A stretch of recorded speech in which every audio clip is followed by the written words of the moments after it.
Hello, everyone. Welcome to Developing Palates. I'm Aaron Loomis coming to you from the Drew Estate Studio. And with me today is John McTavish from the Bastani Studio. How you doing, John?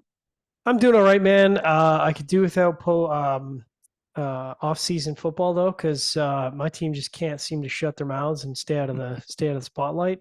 Yeah, So the sooner we can get football started, the sooner everyone can just be focused on football, and the sooner I can watch the season crumble out on me. So yeah, there you go. yeah. All right. So today we are talking about the CAO Flathead Resonator.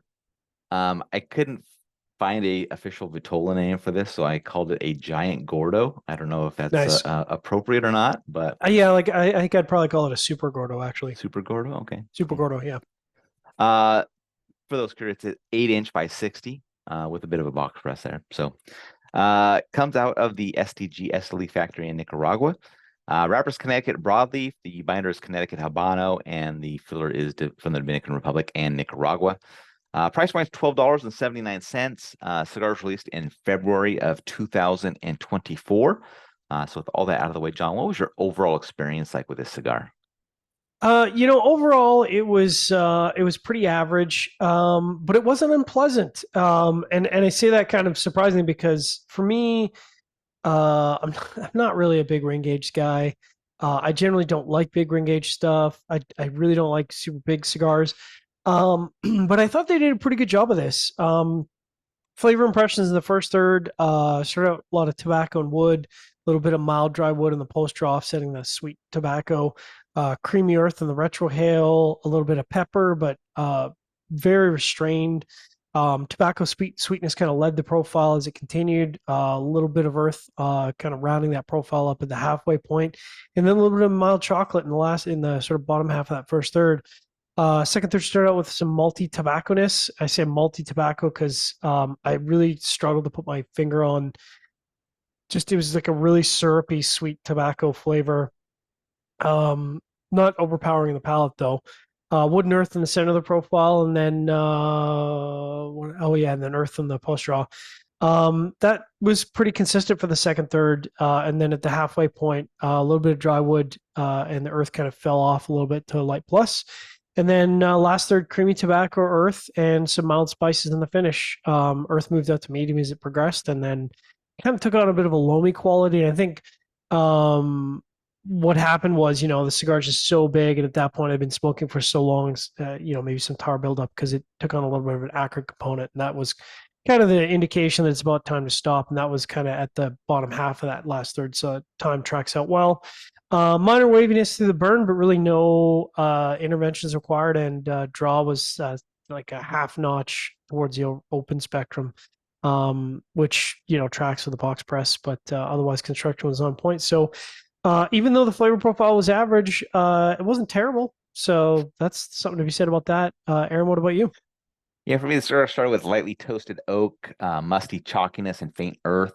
Got some light black pepper that joined in a bit later, and then from the second third on, the musty chalkiness would move up to be even with the toasted oak and back down a few times. So kind of just alternated through this long smoking experience. So as you can imagine, just kind of a familiar profile the whole way. Things kind of just moving up and down about it. So average flavor profile throughout, kind of that focus around the toasted oak and musty chalkiness being the drivers, and the earth and black pepper is kind of supporting notes. So not a cigar I see myself coming back to, but like you said, John, I mean, if you're in for a long smoking time that you want to just kind of hang out and have something that's pretty kind of mellow and not gonna be all over the place and just kind of give you a familiar profile, then this probably would fit in. And Yeah. long smoking time, price point's not ridiculous for that, so it's not too bad of a probably a value there. All right, getting to the scores, we're gonna start at the top with John at 5.75. I gave it a 5.5. So John, how'd that match up for you? Yeah, it matched up well. Pretty paint by numbers, average flavor profile with above average construction. And that's how you get to 5.75 or Yeah, above average. Perfect construction. Sorry. yeah. Yeah. My 5.5 was spot on. You and I pretty much scored at the same. Our only issues different were the construction. Mm, I had a little bit of a wavy burn, and the draw was a little bit tighter than I prefer, so to kind of just mm. knock it down a little bit. But otherwise, we're spot on for flavor profile. So yeah, matched up well. Final thoughts from you on this one? Listen, if somebody was like, "Hey, I'm looking for a really big cigar to, go golfing with," or I'm a guy who, maybe you're like 6'7" and you just like bigger cigars. I'd probably recommend the cigar. 3 hours and 3 minutes smoking time for me. I think it's like $12 or something like that. Yeah, 1279.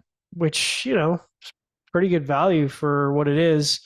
Um, and that, I know it sounds silly for me to say like it's not offensive, but like, man, I've smoked so many big ring gauge cigars that are just like monotonous and like I don't want to say I want to throw myself off a bridge by the halfway point, but like honestly, it's like, oh my God, can this be over?